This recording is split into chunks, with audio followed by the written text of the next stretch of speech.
Good evening, everyone. Welcome to tonight's My Journey webinar, Game Plan for Success, the College Admissions Playbook for Student Athletes.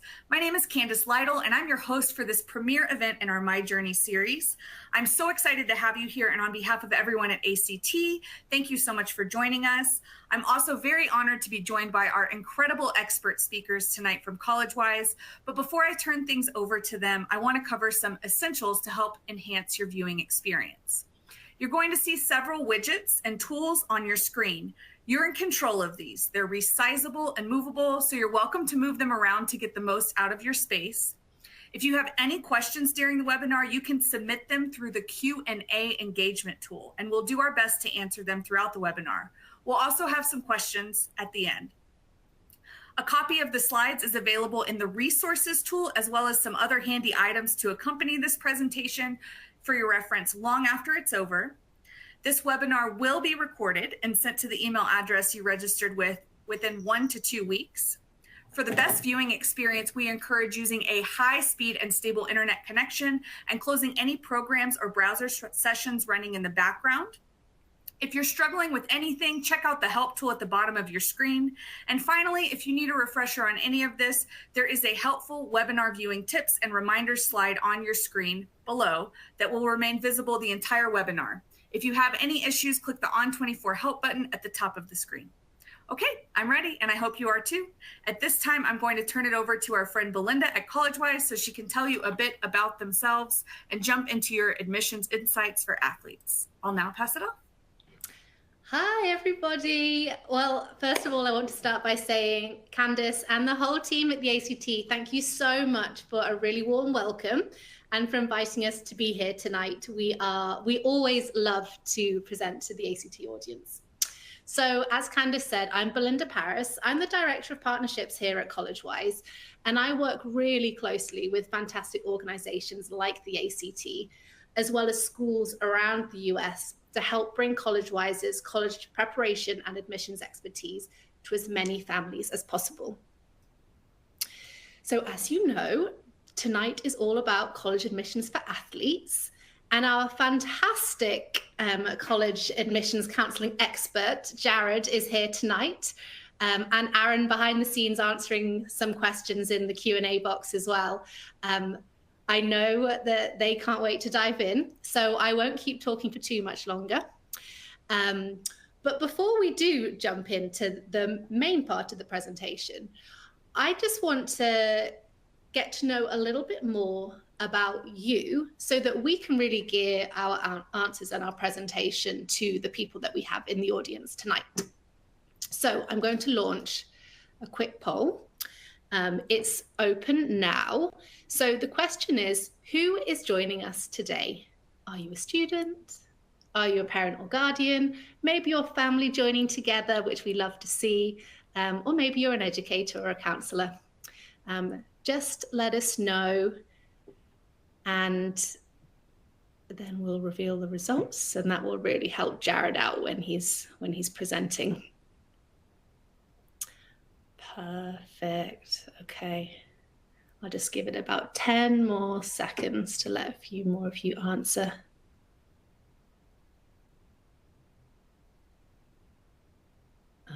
Okay. I hate this part where I'm just smiling awkwardly. Okay.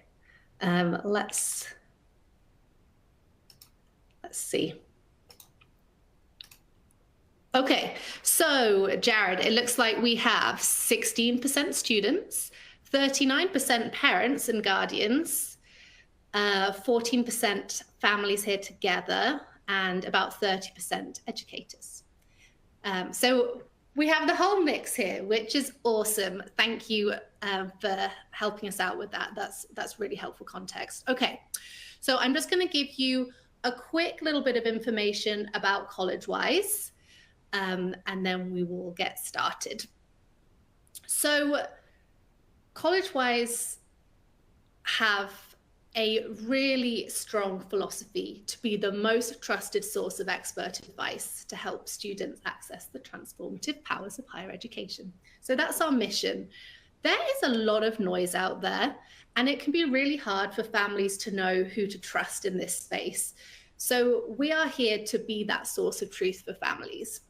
So we do things like research, we write and publish papers, we attend conferences, so that when you come to Collegewise or attend one of these webinars, you know you're getting the most up-to-date information to help your students experience a less stressful and ultimately more successful journey to a great fit college for them. So, what does that actually look like? Well, Collegewise helps families in three main ways. So the first is that we offer hundreds of free resources, including many webinars like this one, ebooks, guides, white papers on pretty much every facet of the college admissions process that you can imagine.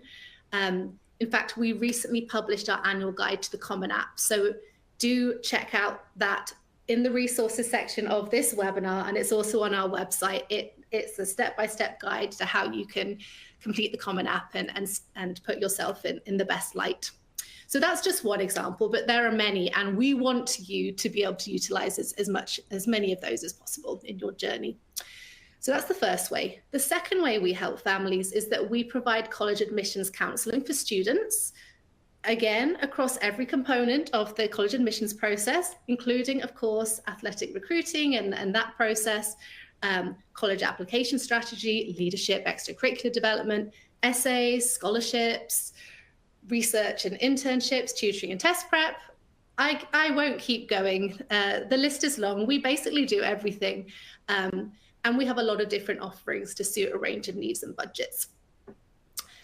Finally, we also do a lot of work with schools and provide resources and workshops and professional development to supplement the awesome work being done by school counselors.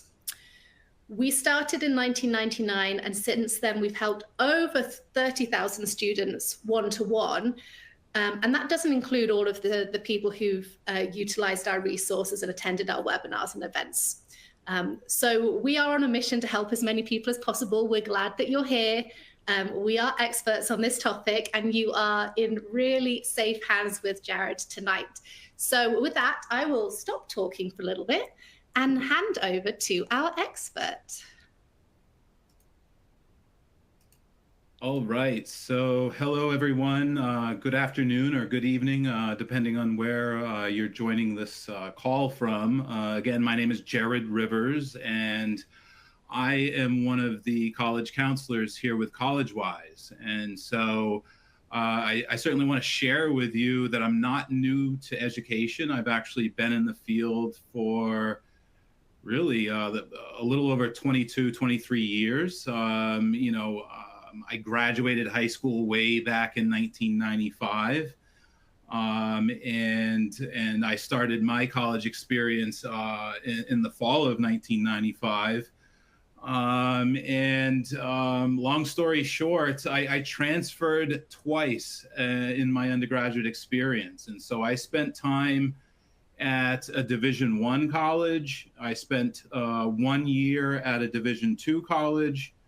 And with my second transfer, I spent the remainder of my college experience at a Division III college. Okay, so I have 22 years of college admissions work under my belt. I did I did 22 years of admissions for 4 different colleges, starting with the University of Maine at Farmington, which I spent my first 3 years there.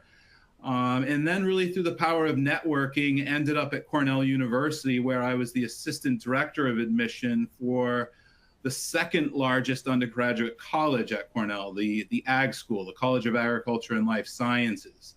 I did 6.5 years there at Cornell, so I had that Ivy League experience.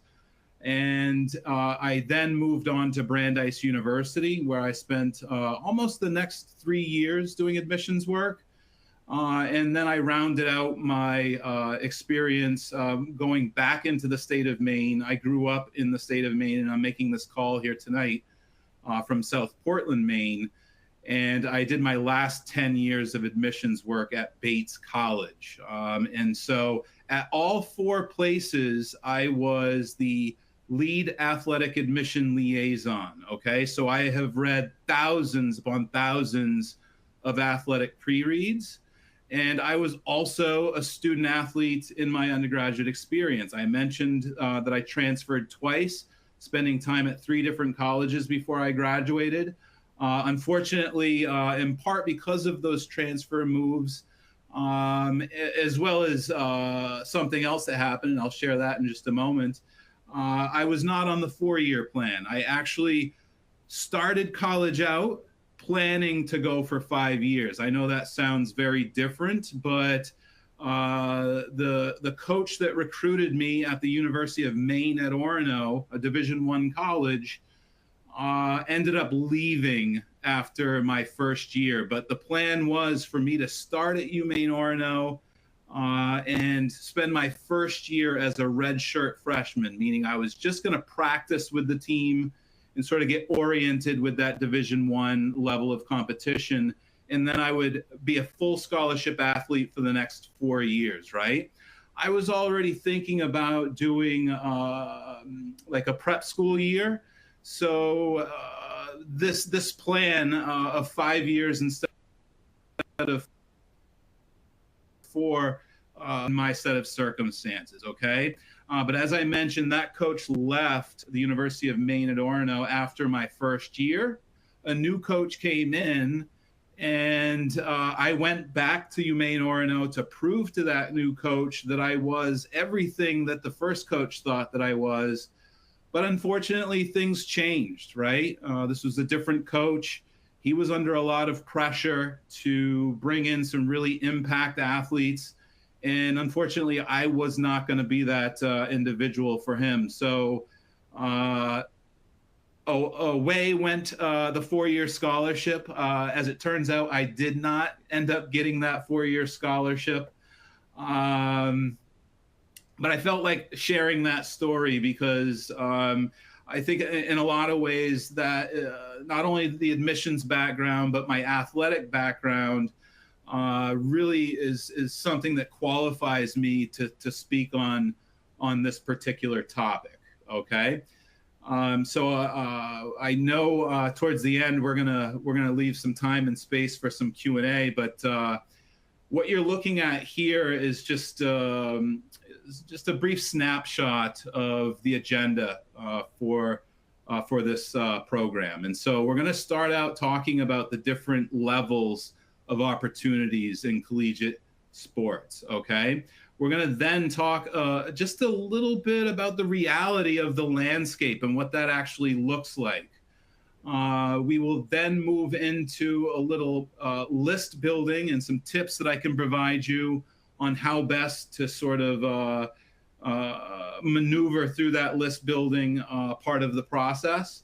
Of course, financials and scholarships is always something that's on the minds, particularly on the minds of parents, as well as a lot of the student athletes who might be in the audience. And so I'll provide just a few tips for the student athletes, and then again, we'll save some time and space for some Q&A. And again, I welcome all questions. As Belinda mentioned, my colleague Aaron Going is in the background. He is going to be helping us answer some of those questions, and he's done this program many times before. So again, feel free to submit your questions, and we'll try to answer as many of those as possible. So understanding the levels of intercollegiate athletics.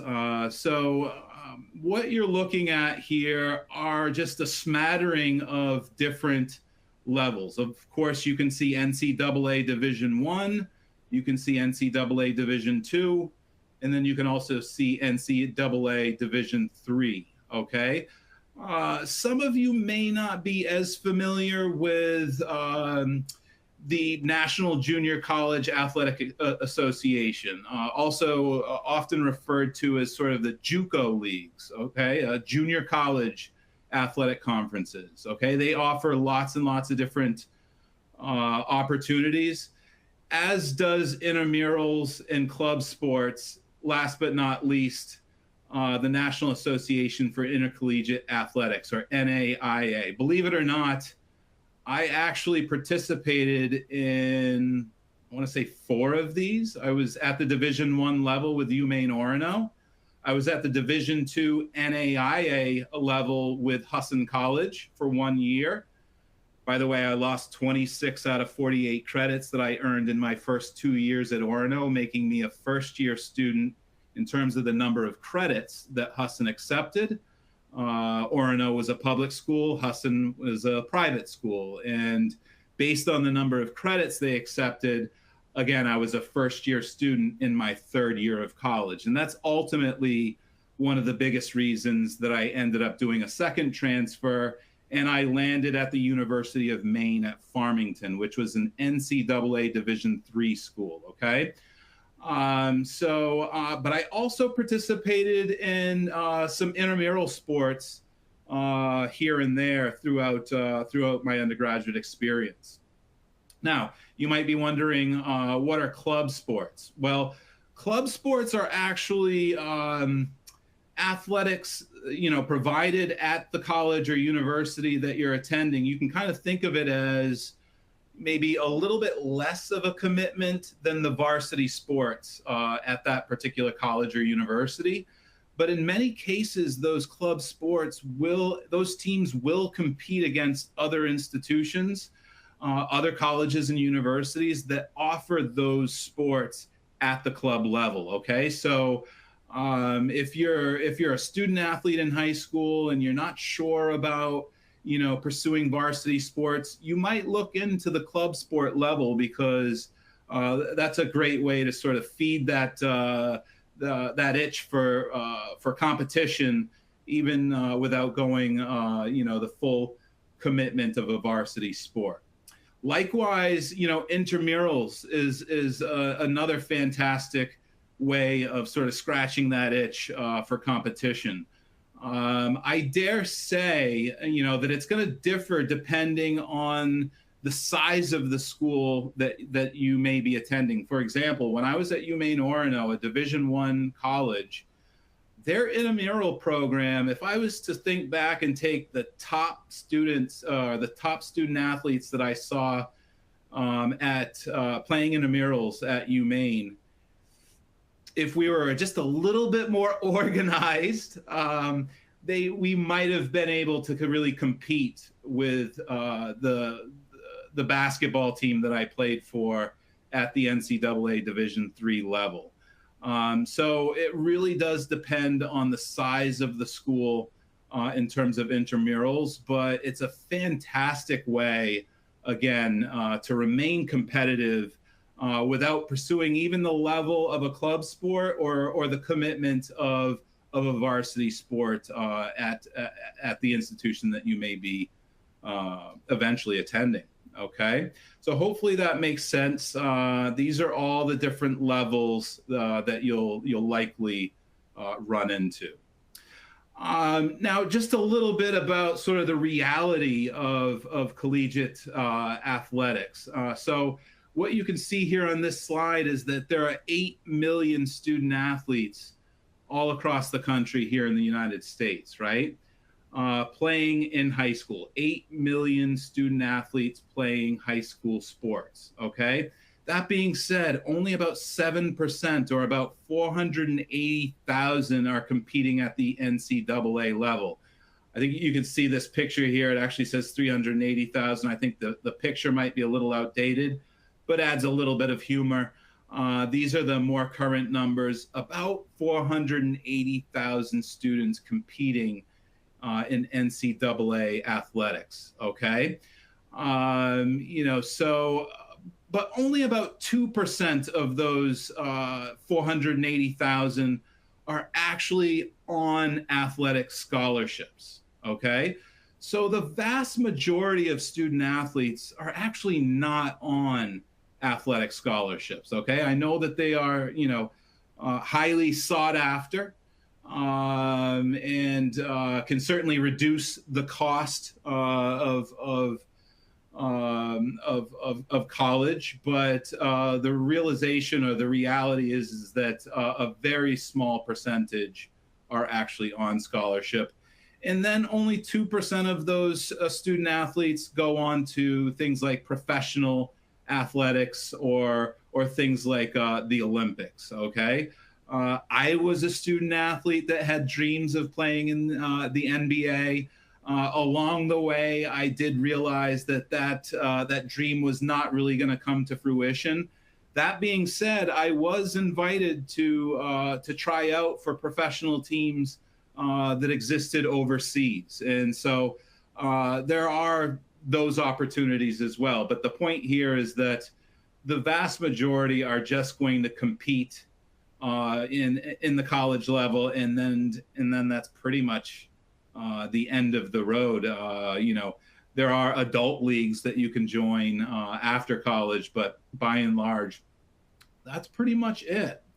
Now, you can see here on this slide that if you make your way to the NCAA website, you're going to find tools that will help you to sort of break down the 1,200 schools that are offered or that you'll find at the NCAA level, and you'll find the breakdown of Division I, Division II, and Division III schools using a tool like this on the NCAA website.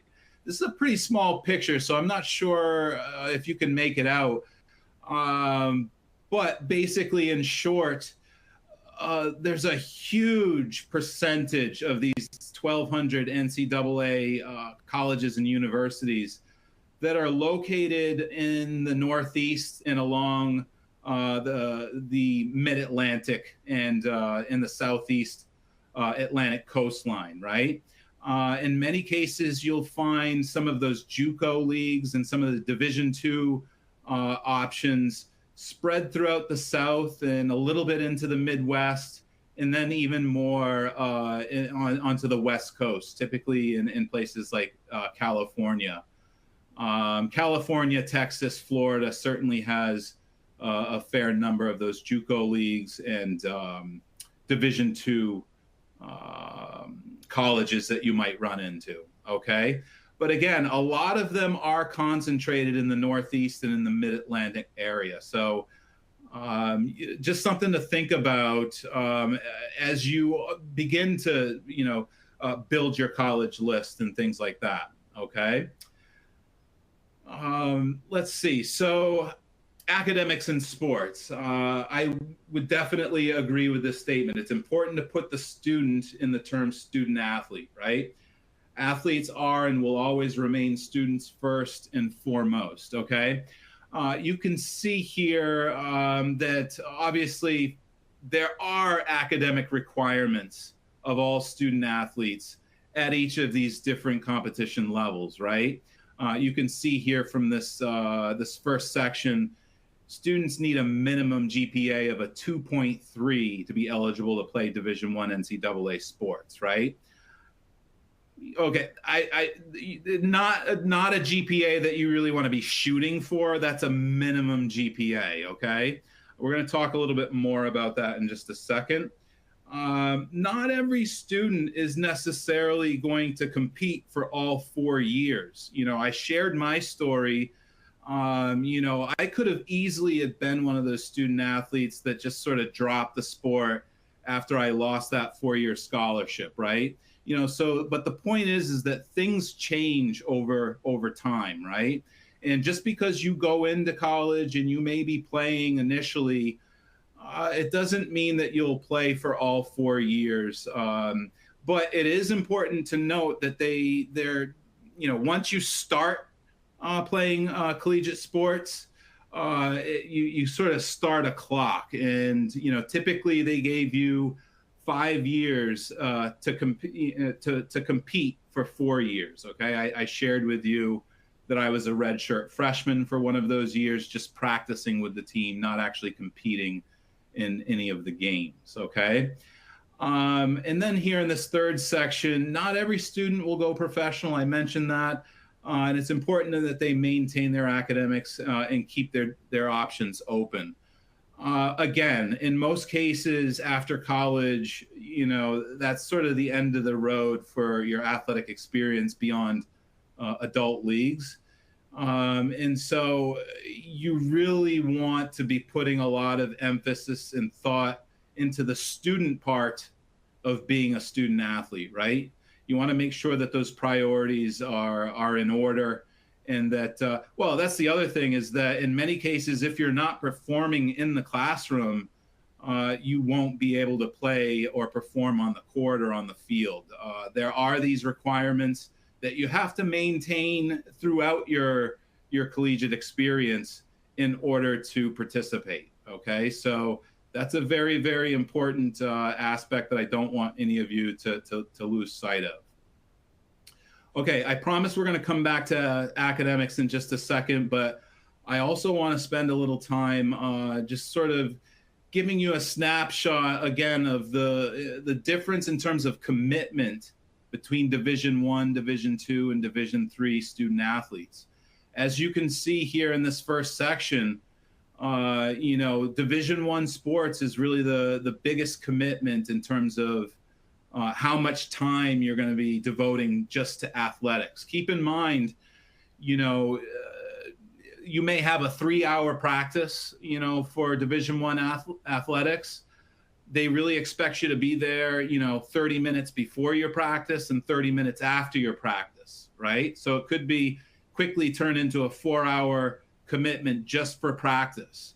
In a lot of cases, we had swim workouts, and we also worked out with the track coach when time allowed for that. And so you're going to be lifting weights, and so there's a lot of hours that goes into, this kind of commitment at the Division I level. You can see it kind of gradually goes down as you hit the Division II and then even the Division III levels, okay? In terms of academics, it works in just the opposite order, right? The commitment in the amount of time that you're spending with your academics is going to go up as you move down in these different divisions, okay? And so I think that can be helpful.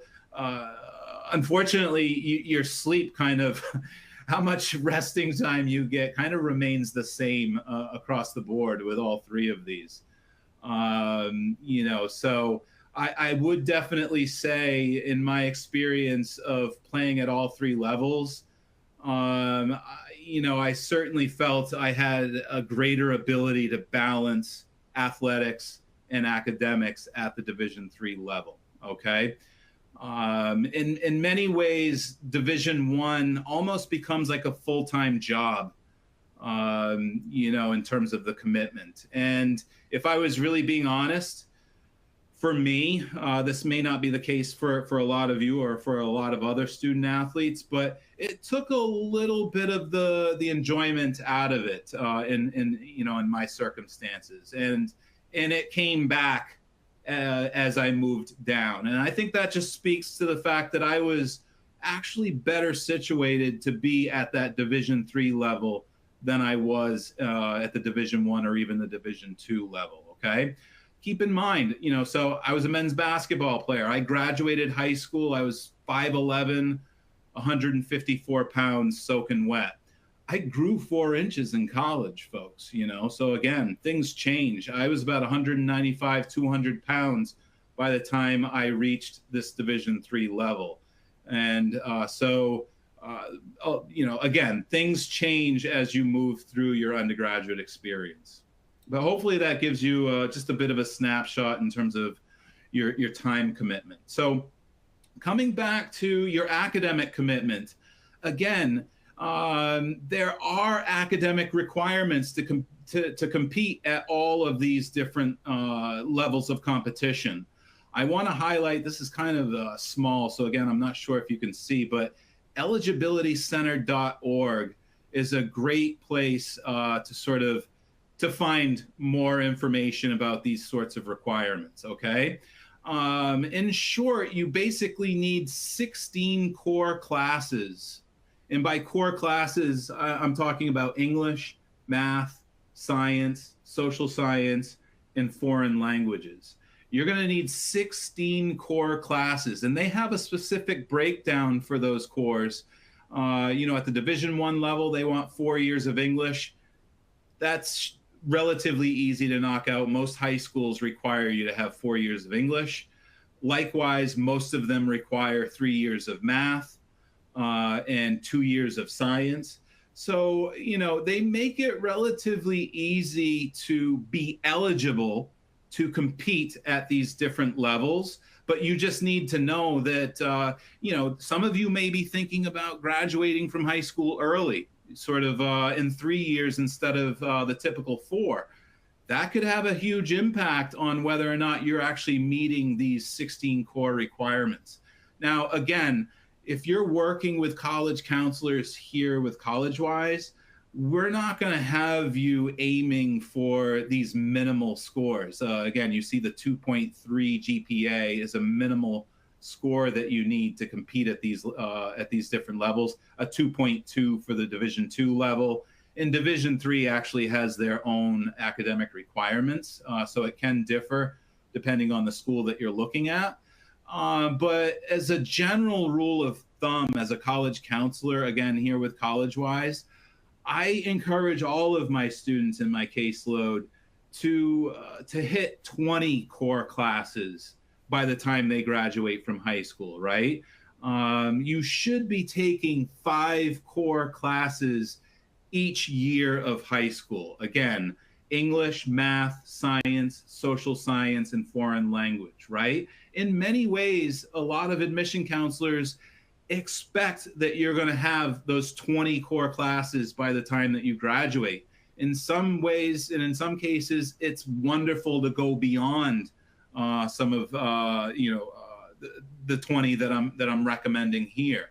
It sort of demonstrates that love of learning that a lot of those really selective schools may be looking for in their admission process. Okay, so keep that in mind.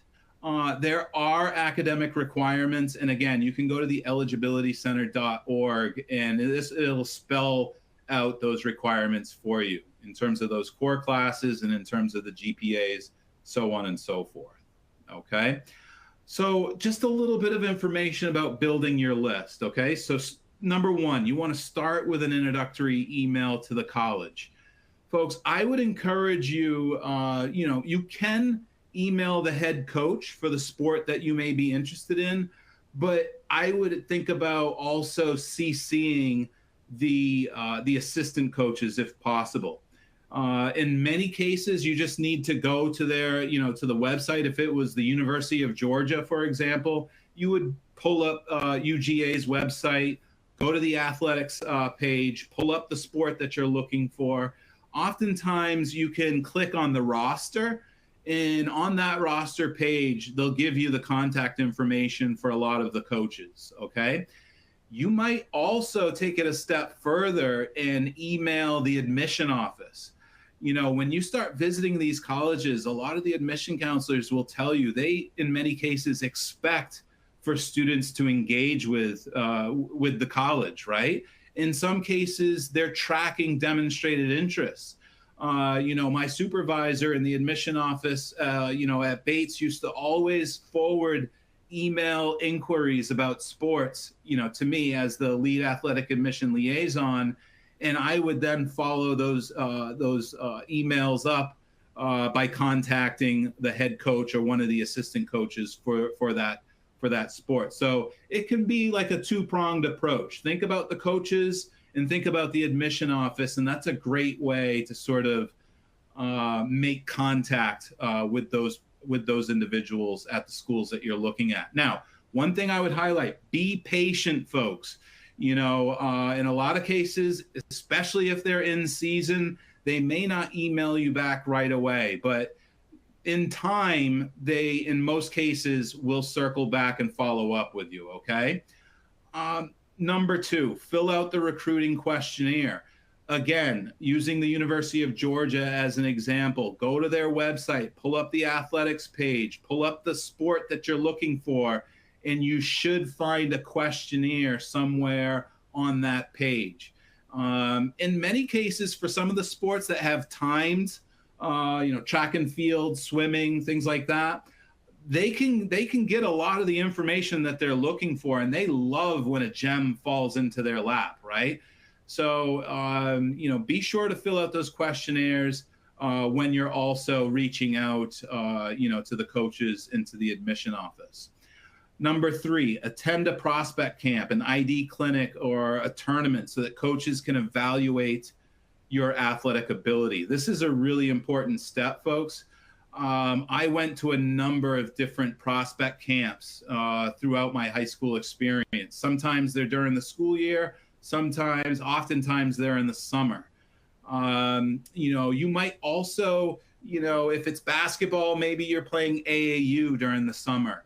If it's soccer, maybe there is the classic prospect camp or ID clinic that you can attend. Maybe you're also playing club sports. Club sports in high school can really sort of get your foot in the door with a lot of with this recruitment process because you're traveling a little bit more with a lot of these different tournaments, and you're getting greater exposure from college coaches. Okay, so I highly encourage playing and going beyond the varsity, the varsity sport that's offered through your school. Okay, look for these opportunities. Doesn't mean that you need to attend every single one, because if you are starting to get noticed through that varsity sport, you're going to find that a lot of invitations are going to start coming your way for these prospect camps and ID clinics. Okay, you want to talk to colleges about your ability to play in college, right? I think I'm guessing that maybe a lot of you in the audience are kind of curious about what it takes to play athletically in terms of skill and talent at the Division I versus Division II versus Division III level. And what I can tell you just briefly is that, in terms of Division I sports, you would clearly have to be, pretty much the best player on your high school varsity team, if not the best player like in your conference. Again, keep in mind there are 8 million student athletes in high school, but only 480,000 competing at the NCAA level. So that number goes down quite dramatically. And a lot of them cannot necessarily, particularly with the Division I level, you may not have the skill or talent level to compete in Division I athletics. In terms of Division II and Division III, I'd say you're kind of splitting hairs between how competitive those two. Likewise with JUCO, I'd say that's in many cases, JUCO is in fact Division II and Division III in terms of the competition level. I would say you would have to likely be a starter on your varsity high school team to compete at the Division II or the Division III level. Okay, if you're not one of the starters, that is, if you're not one of the instrumental student athletes on your varsity teams, it may not be as easy even to play at that Division II or Division III level. You might start thinking about club or intramural sports at that point. Keep in mind, Division II and Division III in most cases will also have tryouts that they hold. So you can, again, coaches love when a gem falls in their lap. So you can always walk on to the team. And in many cases, walk-ons sometimes can compete, if not in many cases, or in some cases, maybe even be better than some of the recruited athletes at that Division II, Division III level. Build a college list that meets your academic and your athletic needs, okay? I really think, number 4 bleeds into number 5. If you can have those conversations with coaches, you'll have a better sense of the types of colleges and the level of competition that you can pursue. Again, if you're not if you don't have the Division I skill and talent, there's no sense in wasting your time looking at Division I schools. Okay, so keep that in mind. And then you want to contact schools early, and I would say, you know, in some ways you want to contact them often, right? So I think that just goes without saying. In terms of early, you know, your sophomore year is not too early to contact coaches. You can reach out to them. You may not hear anything back immediately, but it's not too soon, I'd say, in your sophomore year to start inquiring and trying to have some of these conversations. Okay, keeping it moving. Did I miss one? Okay, so the recruiting calendar. Okay, you can see contact period, the quiet period, evaluation period, and then the dead period. These are terms that are largely used among coaches at the collegiate level. You know, so you're not going to hear these terms as much, even as a potential recruited student athlete. But so college coaches they have to follow pretty strict guidelines in terms of this recruitment process, okay? So the contact period, it's permissible for a coach to have face-to-face contact, watch competitions, visit at the high schools, maybe even talk to students and parents over the phone, right? And versus the quiet period. Coaches are allowed to make in-person recruiting contact on campus only, no face-to-face off-campus recruiting or evaluations. But they may contact you by the phone. That's during the quiet period. The evaluation period is when coaches are allowed to watch student athletes, you know, competing, visiting your schools, again, also talking to you and your parents over the phone, but no face-to-face contact off campus, right? And then the dead period, no permissible contact in person. Typically, it's like around, you know, championships or around signing periods as you're moving into your senior year. And so some of this, again, may not make a lot of sense to you, but what would make greater sense is that, generally speaking, this process is not gonna, you're not gonna hear much about recruitment in your freshman year, right? You're gonna hear maybe a little bit in your sophomore year, but it's not gonna get too serious at that point, right? You might get like verbal commitments.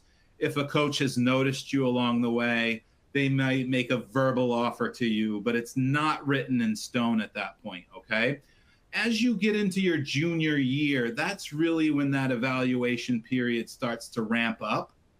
And I would say as you start to end your junior year, that's when the athletic pre-reads are happening. And again, I've done thousands of these pre-reads. We used to do them, when I was at Bates, we did pre-reads from mid-June until the first week of November, okay? Every single year. And when we were doing those pre-reads, the coach would ask and reach out to the student athlete that they were recruiting. They would ask for the high school transcript, the high school senior courses, and the high school profile, which really allows them to review your transcript within the context of the opportunities that existed for you, okay? So that should give you a sense of, sort of generally speaking, the recruiting calendar. They are not allowed, in many cases, it will differ by division and by conference. But for example, again, when I was at Bates, we were not releasing any of our pre-read information until noon on July 1st, right? And that would carry on right until the first week of November. So again, keep in mind, things can change between July 1st and November. If you're not being recruited right away, you know, things like injuries happen. You know, sometimes a coach's recruiting list can change because, you know, maybe another coach has reached out to this recruit and a new opportunity has come up for that particular recruit, opening a door for you or some other recruit. So keep that in mind. Things can change quickly over the course of time. Very, very briefly, it's already 8:15, so I'm going to keep this one a little bit shorter. The full ride scholarship is probably what a lot of you are sort of hoping and dreaming about, right? That covers tuition, room and board, all of the fees. It's everything, the full ride. In a lot of cases, more so at the Division II level, you're going to find partial scholarships, maybe where they just cover the tuition, but the student and family has to pay the additional fees and the room and board, right? Even more so as you get into equivalency scholarships, again, can be popular at the Division II level, okay? No athletic scholarships are given out at the Division III level, okay? So that's where it's truly a student athlete. The 3 tips that I promised. You want to stay on top of things, folks. Keep track of everything. Keep an Excel spreadsheet or jot, contact information down in a notepad, so that you can circle back, to these coaches in a timely order. You want to be proactive, folks. And of course, you always want to be honest, right? You don't want these coaches wasting your time, and you don't want to waste their time either, right? And then of course, you kind of want to be about your business, right? So you want to clean up your social media and your online presence, and you just want to start to market yourself to different colleges and coaches. And so if you've got emails like I'm the best baller at gmail.com, you might want to clean that sort of thing up, right?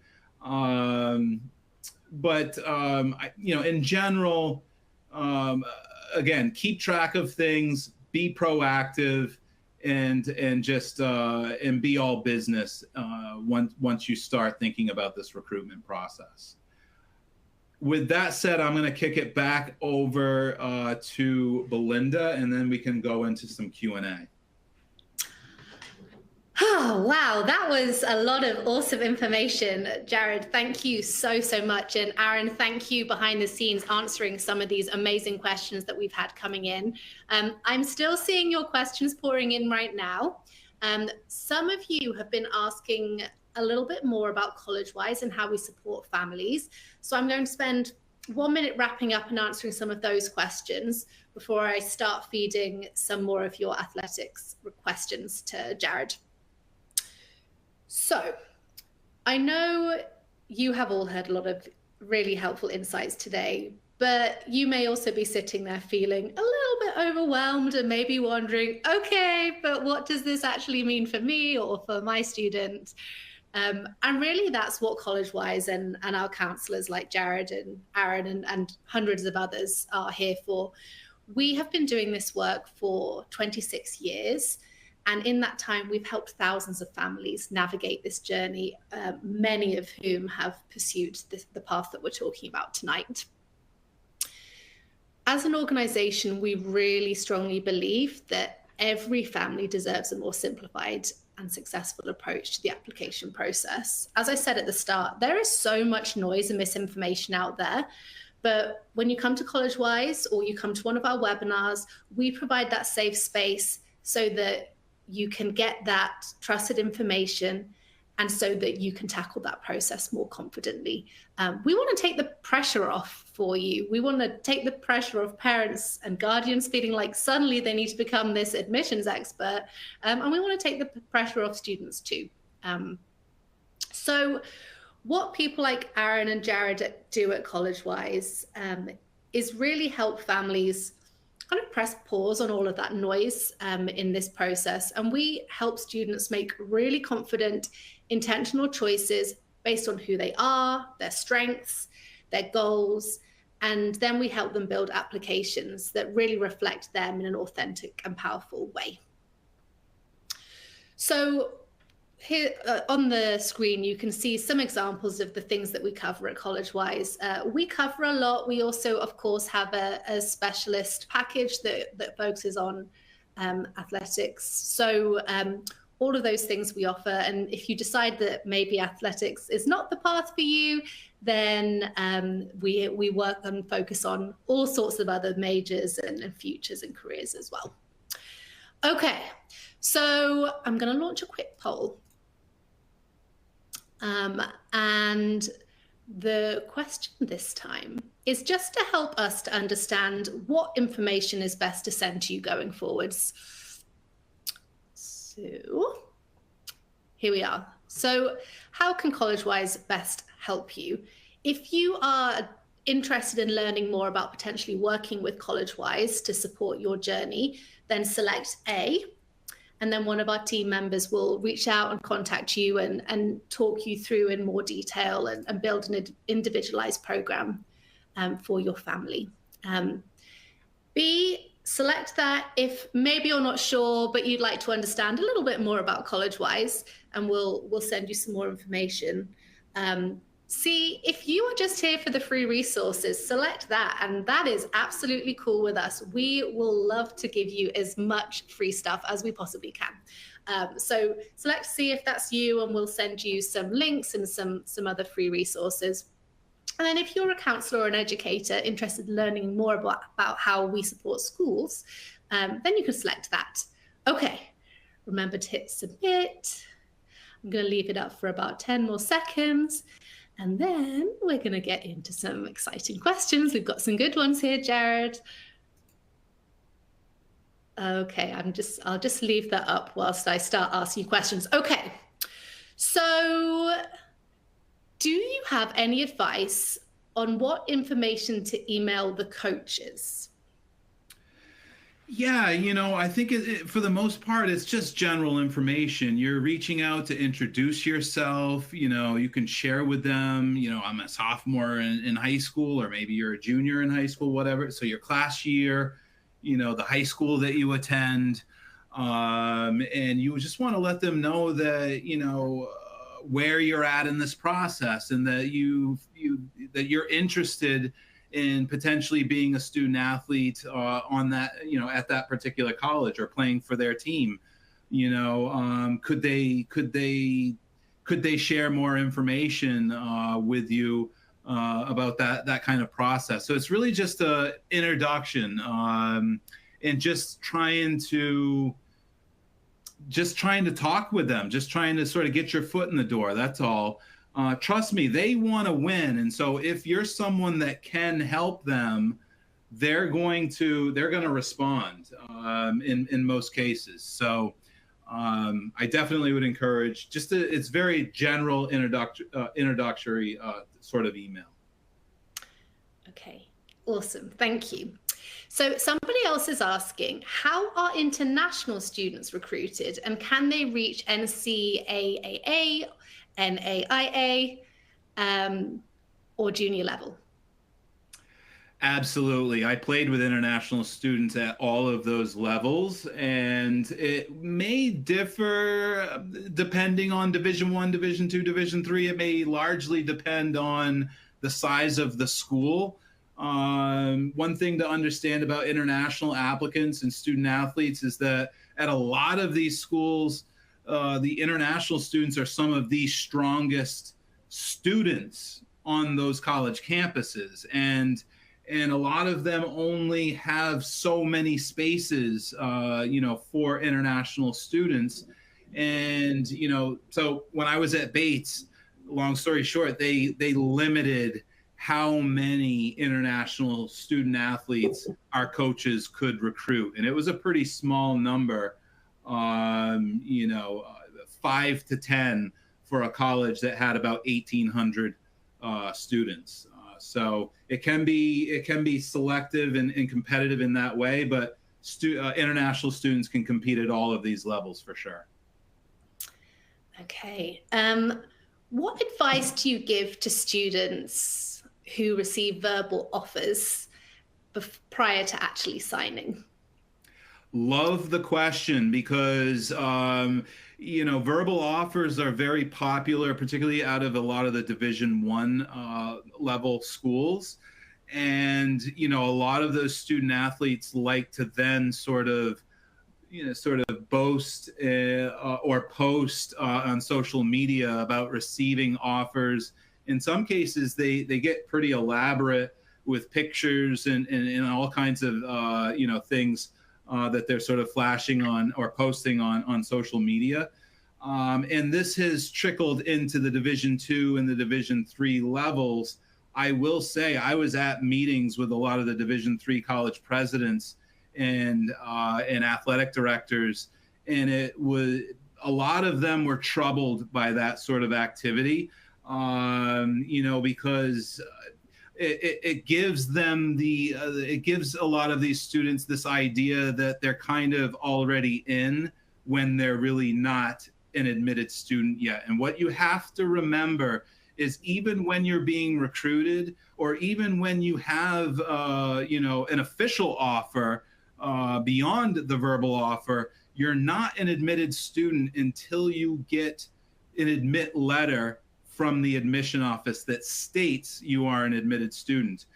We used to have some students and families, after they received a positive pre-read, they would start calling different departments, talking about the different courses that they were going to want to take, saying things like, oh yeah, we've got an admit, and it didn't even happen yet. So that can get the coach in a lot of hot water. So I would definitely caution you there. But verbal commitments is just that. It's a verbal commitment. It's not official until you've actually signed something at the Division I level. That national letter of intent is what makes it official. All right, thank you. All right, I want to get through a few more here. Are these contact quiet evaluation dead periods relevant for D3 schools or only D1, D2? These are relevant for all NCAA schools, okay? And so even at the D3 level, the coaches have very strict guidelines and policies that they have to adhere to, where, they can't really break the particular rules depending on the period that they are in, okay? Yeah, so no, those rules are NCAA wide. Okay. What other financial aid or scholarships are available beyond the athletic scholarship, and how does one apply? Well, that's quite a big question. Yes, it is. And I think in most cases, for those students and families who are looking for that kind of financial assistance, you're just going to go through the regular financial aid process, submitting your FAFSA, the free application for federal student aid. Oftentimes you have to complete the CSS profile. You then have to follow up with other documents like tax return information that verifies a lot of the information that they see in the CSS profile or in the FAFSA. That might dictate your college list in terms of your list building. You might be looking at schools that have, where they have the resources, to extend financial aid and things of that sort. So, but yeah, you would just go through the regular financial aid process for that kind of assistance. Okay. So what about financial aid scholarship opportunities for international student athletes? Are they still available? Absolutely. So at Bates, not every college or university will have scholarships for international students, but I mentioned that I was at Bates for the last 10 years doing admissions work, and they actually did have, full scholarships for domestic as well as international students. They are not athletic scholarships. It's just full financial aid packages for both domestic and international. So again, that sort of criteria may dictate your list when you're building your list of schools that you want to apply to, because again, not every college will give out financial aid to international students. You have to sort of do your homework there that's just another reason why, in working with the counselors here at Collegewise, that's something that we could be doing for you, is finding those colleges that will provide financial aid as an international student. Okay, thank you. Do you have to have the same academic requirements in high school to play NCAA, NAIA, or club sports? Do you have to have the same requirements? They can differ ever so slightly depending on, depending on which competition level you're looking at. But again, I think we saw, by and large, it is, if I was to go back to that, by and large, you have to have, 16 core classes and at least like a 2.2 or a 2.3 GPA to compete at the NCAA level. It's going to be very similar for NAIA and very similar for JUCO, junior college as well. Okay. All right. I think we've got time for one. Well, we're over time, but I'm going to ask this one final question quickly. Okay. Can you explain how the NCAA GPA is calculated? Are only core classes, including world language, used in the calculation? That is a great question. You've caught me off guard there. That one I'm not entirely sure about. It probably, you know what? Your best bet is to go to eligibilitycenter.org, and you can ask that kind of question. But keep in mind, again, the minimums are set pretty low. 2.2 and 2.3 is pretty low. They make it a fairly easy bar to get over in terms of being eligible to play at these different levels. Okay. The vast majority of student athletes, I dare say, probably in that 98, 99% range in my 22 years of doing all of those pre-reads, were eligible to play. Okay, so it'd have to be pretty bad to not meet that eligibility. Okay, thank you. All right, well, that was amazing. I'm sorry if we didn't get your question. Thank you, Jared. Thank you, Aaron. And I'm going to hand back over to Candice now to round us out. Thank you so much to Collegewise. We had such incredible presentation tonight. Jared, you did an amazing job. Aaron, thank you for helping me in the Q&A. Belinda, thank you so much as well. Your insights are so valuable, and I know this is really going to help our student athletes during such an overwhelming time as you're exploring different options and opportunities. We really appreciate Collegewise being here with us and helping further support the mission of students and their champions. The webinar will be emailed to you within a week, and it's also going to be available on act.org on the My Journey page. I know some people asked that in the Q&A. Just one last item before we say goodbye. There will be a survey that pops up, and we would really appreciate it if you could take 5 minutes to let us know how we did and how we can support you in the future. This is a new webinar for ACT. We've had a lot of families ask for support for their athletes. So if this was helpful and beneficial to you, we would love to know so we can continue to offer these webinars with Collegewise. On behalf of ACT and Collegewise, thank you so much for joining us. Have a fantastic evening.